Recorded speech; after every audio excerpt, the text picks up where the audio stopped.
আমেরিকার জাতীয় দলের হয়ে আন্তর্জাতিক ক্রিকেট খেলার আশায় ভারতীয় ক্রিকেটের সঙ্গে যাবতীয় সম্পর্ক ছিন্ন করেন উম্মুক চান।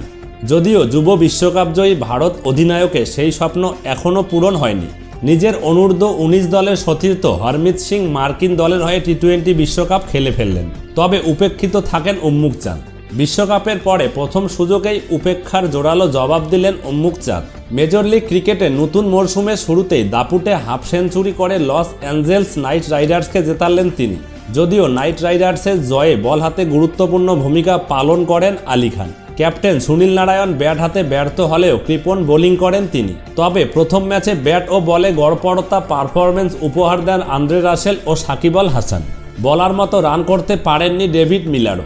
ডালাসে মেজর ক্রিকেট লিগের নতুন মরশুমের দ্বিতীয় ম্যাচে সম্মুখ স্বরে আসেন লস অ্যাঞ্জেলস নাইট রাইডার্স ও ফাফ ডু প্লেসির নেতৃত্বাধীন টেক্সাস সুপার কিংস। টস হেরে শুরুতে ব্যাট করতে নামে নাইট রাইডার্স, তবে নির্ধারিত 20 ওভারে 7 উইকেটের বিনিময়ে 162 রান সংগ্রহ করে। 45 বলে 68 রানের অনবদ্য ইনিংস খেলে মাঠ ছাড়েন উম্মুক চান। 17 বলে 26 রান করেন নীতিশ কুমার, 13 বলে 18 রান করে সাকিব আল হাসান। আন্দ্রে রাসেল করেন 5 বলে 10 রান। টেক্সাস সুপার কিংসের হয়ে 2টি করে উইকেট নেন জিয়াউল হক, অ্যারন হার্ডি ও মার্কাস স্টোইনিস।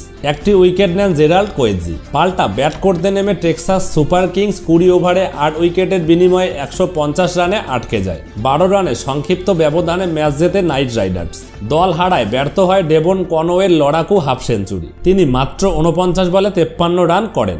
নাইট রাইডার্সের হয়ে 4 ওভারে 33 রান খরচ করে 4 উইকেট তুলে নেন আলী খান। 4 ওভারে 18 রান খরচ করে 2 উইকেট নেন স্পেন্সার জনসন। 4 ওভারে 23 রান দিয়ে 1 উইকেট নেন সুনীল নারায়ণ। 3 ওভারে 32 রান দিয়ে 1 উইকেট পকেটে পড়েন সাকিব আল হাসান। 3 ওভারে 25 রান করে উইকেট পাননি অ্যান্ড্রু রাসেল।